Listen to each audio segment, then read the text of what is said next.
Le problème des produits de l'esclavage Made in China a récemment été dénoncé par le site web Minghui de la méthode spirituelle Falun Gong. De nombreuses prisons et camps de rééducation par le travail obligent les détenus, dont de très nombreux pratiquants de Falun Gong, à fabriquer divers produits à bas prix. Les conditions d'hygiène et de production de ces usines-prisons y sont tout simplement très mauvaises. Dans la ville de Kunming, la deuxième prison des femmes de la province du Yunnan est une prison détenant des prisonniers aux lourdes peines.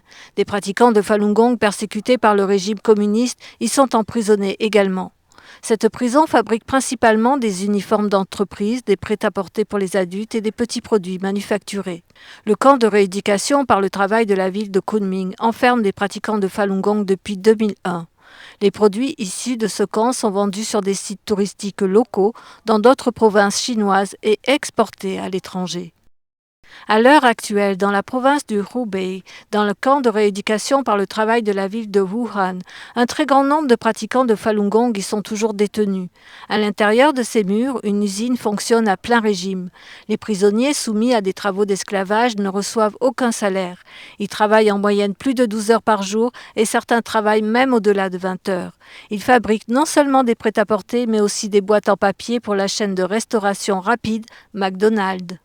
Lorsqu'elle était enfermée dans le camp des travaux forcés des femmes d'Agan Bonchao de la ville de Tianjin, Chio Tsuoyan, une pratiquante de Falun Gong qui a émigré aux États-Unis, a été forcée de fabriquer des boîtes en papier pour de la gastronomie de marque, et ce, dans des conditions pitoyables de manque d'hygiène.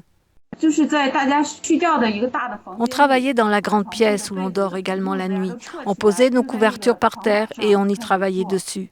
Après avoir encollé les boîtes, il faut les aplatir avec les pieds ou bien s'asseoir dessus. Ces boîtes sont destinées à contenir des gâteaux. De nombreuses entreprises chinoises ont des contrats avec les usines inscrites par les camps de travaux forcés et des prisons. De très grandes quantités des produits d'esclavage sont ainsi diffusés sur le marché et exportés dans le monde entier. Nouvelle NTD.